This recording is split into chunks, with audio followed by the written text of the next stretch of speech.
2020. This is Hannibal from the Hannibal TV.com with my daily combat sports news update. There's a good amount of news today, starting with AEW Dynamite beat NXT yet again, 0.26 to 0.13.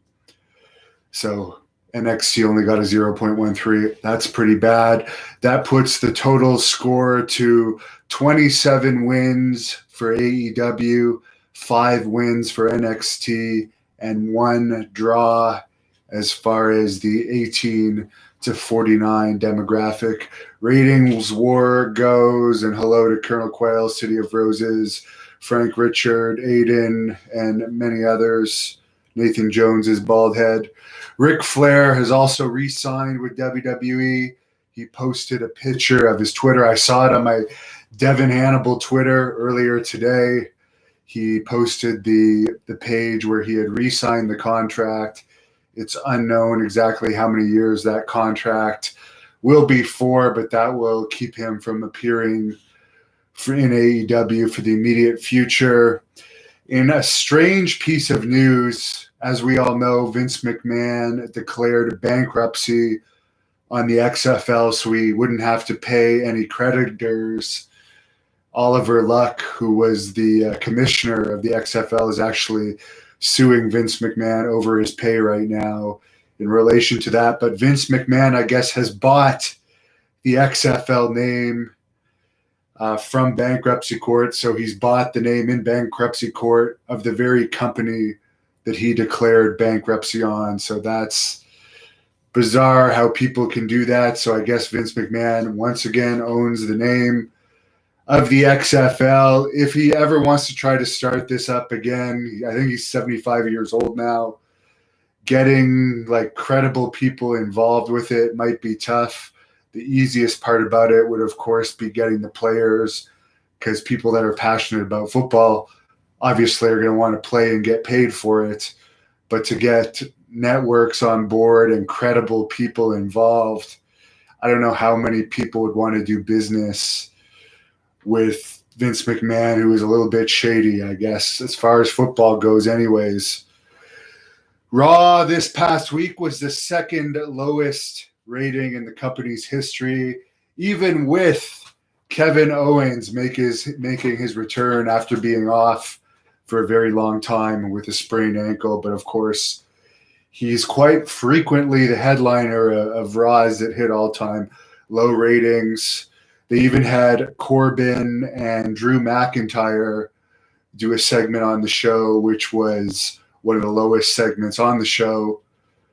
Not many people are interested in Drew McIntyre. Very plain, boring wrestler, hard for a lot of people to understand. The ratings of WWE are definitely on the decline.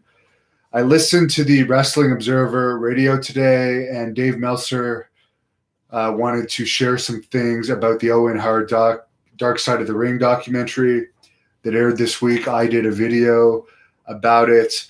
One thing I didn't bring up in the video that I always find a little strange, I do like Martha Hart and I am on her side in the whole thing, but she did state in the documentary that Owen didn't want to be a pro wrestler. He just wanted a real job. Well, here's one thing I never understood. If he wanted a real job so bad, it's very, very easy to get a real job. Anyone can get a real job. So if he didn't like wrestling, which I do believe he did like wrestling, why do we keep pretending that he didn't want to be a wrestler? Because obviously he wanted to be a wrestler. If you don't like wrestling that much, you would just do a real job, because it's not that difficult to get a real job. But let's get into some of the notes that Meltzer made. I'm not going to say all of them, but I'll say the ones that I found interesting about Owen Hart. The documentary was the highest rated Dark Side of the Ring thus far, and also the highest rated show ever on Vice. So that's good for the documentary. Meltzer brought up that if Bret Hart hadn't switched from WWE to WCW, that angle more than likely never would have happened. Obviously, there's no way to foreshadow that. Meltzer brought up, as was brought up in the documentary, the story WWE tried to get out there for a long time was Owen Hart had pressed the release too quickly, and it was almost his own fault that he was released prematurely. It was actually the equipment that was faulty. The hook that was used was something that was intended to be for a sailboat, and Vince wanted that hook because the previous hook they were using when they did that stunt with Owen before, they found that it was taking too long to unhook once he landed in the ring. They wanted something that would release faster. This is not the same hook that they used for all of Sting's descents and was not appropriate, which is one of the reasons why the company and WWE was at fault in this situation. Although Meltzer brings up that the $18 million settlement probably didn't actually cost the WWE any money because their insurance covered accidents, and also WWE sued the rigging company over this incident. So between what their insurance covered and whatever settlement was given to them through the rigging company, WWE at least broke even likely in that whole situation, and it didn't affect their viewership in a negative way. It didn't affect WWE's popularity. If anything, more people talked about WWE out of the situation. Martha, Dave Meltzer believes, will probably be open to New Japan honoring Owen in some way. He brings up the excuse that WWE put out there that if they had stopped the show after Owen Hart's fall, the crowd would have rioted. He said in 1999, a rioting over stopping the show when one of their wrestlers got seriously injured would have been very unlikely for that to happen. And I agree that nobody would have rioted if that had happened. Nobody would have cared if somebody would have died and they had stopped the show. Meltzer also pointed out that 1999, a lot fewer people had cell phones than they do now. From my recollection, when I was a kid back in 1999, most people had pagers. I remember my father had a pager from work for those years. Camera phones didn't exist. You couldn't exactly get online Wi-Fi in those days either. So Meltzer brought up a good point that the people that were in the building that night, unlike the people watching on TV, did not know that Owen Hart had actually passed away. So they would have probably had a very different reaction to the rest of the show when WWE and the police did not stop the show, that most of the fans in attendance didn't realize that Owen was dead. And if they did realize it, they probably would have reacted to the end of the show differently. And Martha, as I pointed out in my review of it, technically a man died. It was a crime scene. There's blood on the ring. Boards of the ring were broken.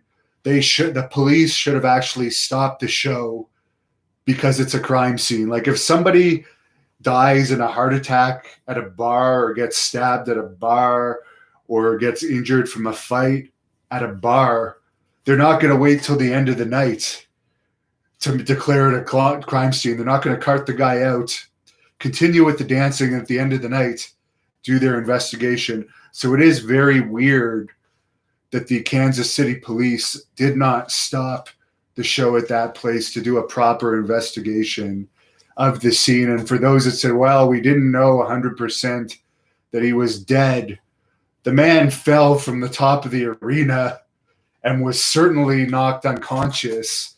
I mean, more likely than not, it doesn't take a brain surgeon to figure out this man is probably not going to survive that fall. So it should have been better investigated. I 100% agree on that. Nobody would have complained if the show was stopped. And even if they had, over time, people would have fully understood. I 100% disagree that the show went on. I don't care what excuse they bring up. I think that was disgusting that the show continued on.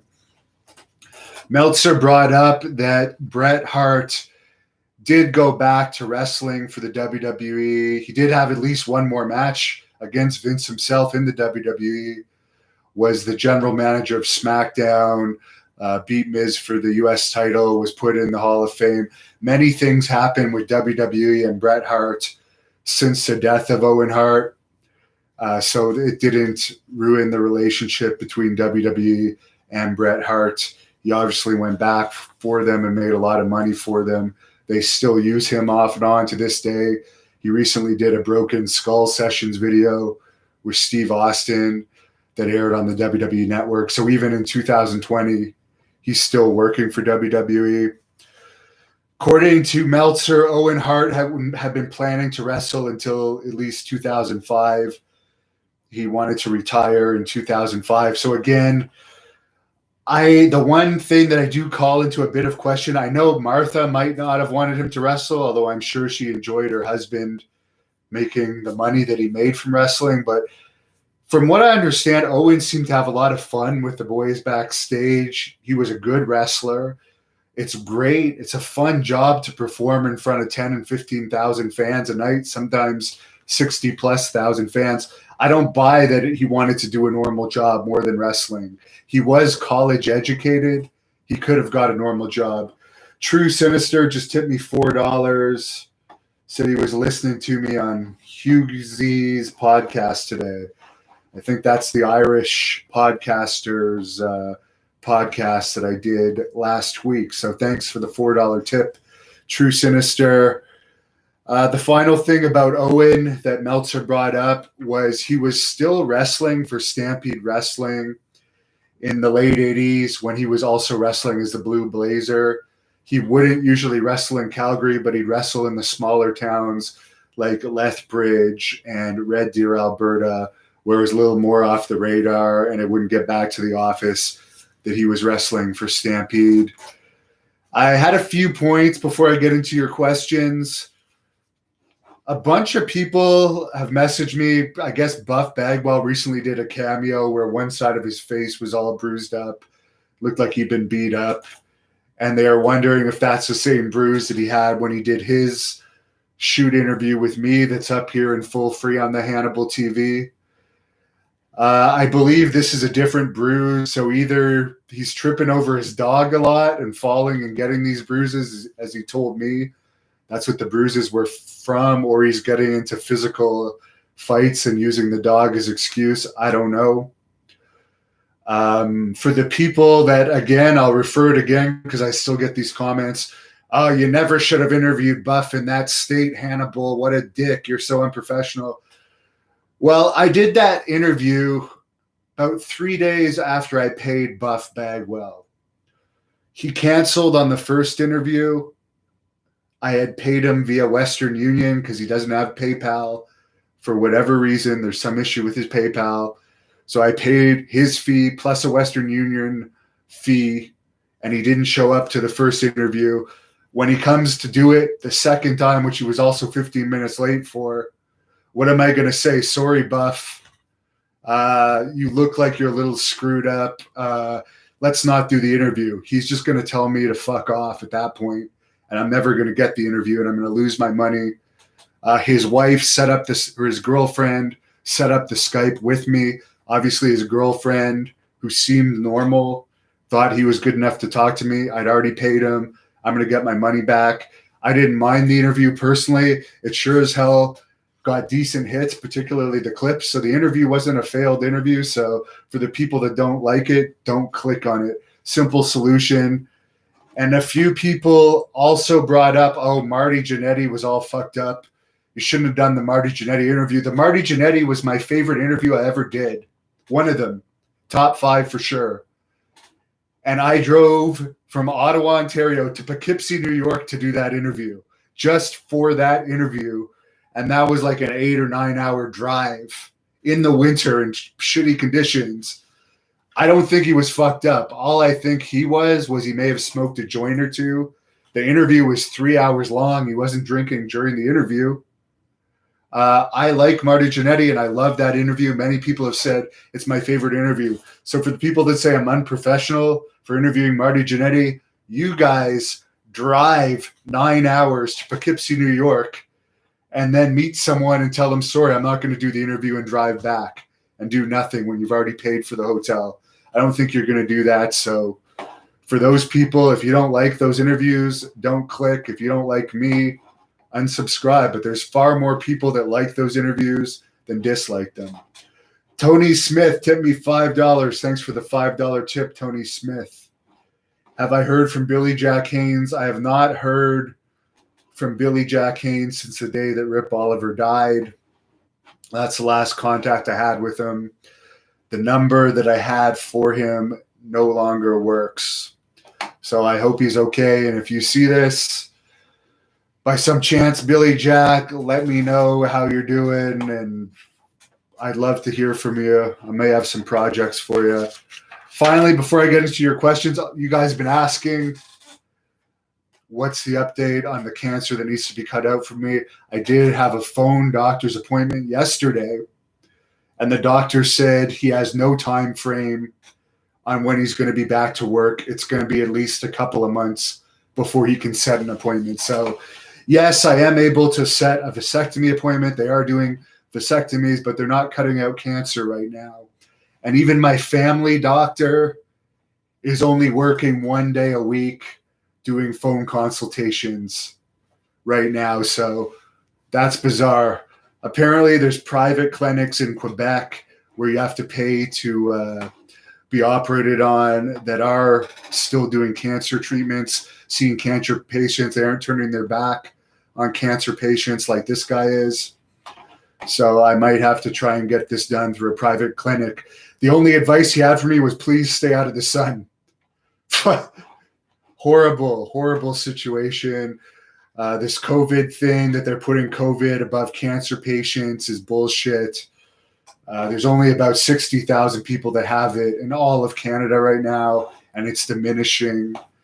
So it's unfortunate. I'll answer a few questions. By the way, check out my Tom Pritchard interview. The full thing is up at patreon.com/the Hannibal TV. I will be interviewing Dan Severin on Skype this week. Probably another one too. Yesterday I was busy. I've created my own dungeon in my basement. I bought a full-sized used amateur mat, cut it up, put it's double thick. So my basement wasn't big enough to have the whole thing laying out, but it's like a double thick amateur wrestling mat. So I now have a legitimate amateur wrestling and grappling fighting space in my basement. Who knows? Maybe we'll record a pro wrestling match down there at some point, but I'm pretty proud of this. I'm going to train down there tonight. My grappling coach actually bought me a massive used tractor tire too that I can now I got to buy a sledgehammer so I can use it for a sledgehammer, and I can maybe bring it to the park across the street from my house and flip it there. So I got some new workout equipment to play with while these friggin' gyms are closed. City of Roses XFL relaunch 2024. I hope not. I really hope not. And if it is, I hope that I'm covering more MMA by then, and I don't have to worry about XFL. I think I told you guys the other day I might possibly have a big reporting contract soon for television. I hope it works out. I hope it's not an elaborate rib and that I get the job. But in the wrestling business, you never know. Favorite song is probably Broken by Seether and Amy Lee. Alberto Del Taco is asking. Connor says, Eric Bischoff was just live with his wife. I said hello. Cool. You know, I have to say I got turned off of Bischoff's podcast when he kept talking about Blue Chew and banging his wife with Blue Chew. I don't want to hear about 60-year-olds having sex on a wrestling podcast. That's just disgusting. I pity Eric's son. If he's ever tuned into any of that, I would be mortified if I ever heard my father talking about taking performance enhancers for sexual ability and banging their wives. I'm sorry. And I can honestly say I don't need any of that crap. And I find it funny that what's his face? The big fat guy that does the podcast with Bischoff. Oh, Conrad Thompson. Massively fat guy. talking about how Manscaped and sexual performance is going to help him get girls. When you're that big, he's lucky he's rich. He's like a very, very rich guy, because otherwise, if you're that big, it's not going to matter if you're Manscaped or taking a version of Cialis or not. The girls aren't going to touch you. But luckily for you, you have a lot of money and you got hooked up with Flair. Here's another funny thing about that guy's podcast. He's married to Flair's daughter, and he often asks questions to wrestlers about Flair's dick. That's a little disturbing. Colonel Quayle says Heath Slater was a corny name for a wrestler. Jingle says he won't watch wrestling until wrestling is live in front of fans again. What's the point of wrestling in front of empty arenas?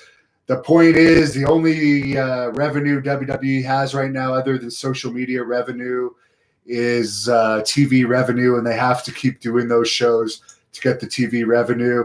It is turning the fans off, though. True Sinister just tipped me $10 this time. Thank you for the $10 tip, True Sinister. He says, between no real pay-per-view, no gates, the top merchandise sellers being gone, and the XFL being gone, and all that you would assume, WWE would be losing tons of money. You would assume that, but in reality, they're going to probably have their most profitable year ever, because they're not doing live events. Live events has been a source of loss in the past. They're not having to travel around to do their tapings. They're doing it all in a place where it can be set up permanently. And they're getting hundreds of millions of dollars in TV revenue. So they're living off of massive TV revenue. So at least for now, they're doing okay. Vicky Rose says AEW in the 0.2s is pathetic. Connor says Owen Hart had a teaching degree. Well, there's tons of teaching jobs in Canada. He could have easily been a teacher, had the summers off, and even wrestled part-time in the summer. I think he just may not have been trying enough. And again, as you know, by my commentary on that documentary, I'm a big supporter of the Hart family in general. And I think that story is tragic. And I am on Martha's side in it, but I don't buy that he didn't want to be a wrestler. I just don't buy it. Connor says, are we going to retire? And was going to retire. That's what Road Warrior Animal said. They were quite close. Owen and Road Warrior Animal. Well, as Meltzer said, Owen wasn't going to retire until 2005. And I personally don't think Owen would retire when he's making hundreds of thousands of dollars in WWE. Why would you leave that money on the table? He was only in his 30s when he died. Like, I don't think you're going to retire from wrestling if you're making hundreds of thousands a year in your 30s. Doesn't make sense. Someone says they met Owen in 98. He volunteered to meet VIPs. He was passionate about wrestling and the fans. Fart Doctor says, is Dean Malenko really a jerk? Never really had much interaction with him other than meeting him. Alicia says AEW sucks. Jared Diggs says Drew McIntyre is totally bland. Grew up watching wrestling before WrestleMania 1. They had Roddy Piper and Hulk Hogan. Yes, you can't compare McIntyre to Roddy Piper in any way at all. With Piper being a 10, I would rate McIntyre a 1 as far as personality. Boulder 29 says Vince is a piece of shit.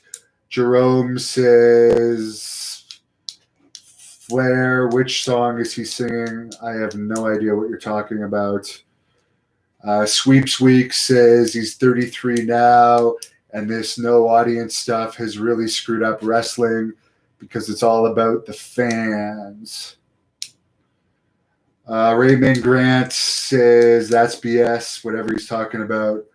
Boulder 29 says Meltzer is full of shit. Well, I don't agree on all of his opinions, but I do know that he talked to Owen Hart many times, and he does have a lot of information on wrestling. Obviously, he is biased towards AEW, and he's biased towards certain wrestlers that he's friends with, but his job is to be a wrestling reporter. He's been doing it for a long time. He's the most known wrestling reporter in the world right now. So for people that just want to say he's bullshit, he might be on some things. He might be wrong on some things. He might make mistakes on some things. But overall, he's a good source of news, in my opinion. If you don't like it, don't watch my news clips. Not all my news clips have to do with Meltzer's news. I do have my own personal sources for my own dealings in the wrestling business.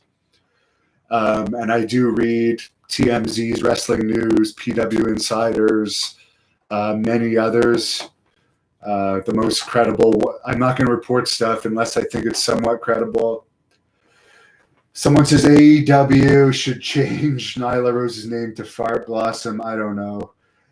I don't want to watch that stuff. I'm just not interested in it. There's a lot more questions. I'm going to call it a night, though. It's almost been half an hour. I'll do another fan Q&A, another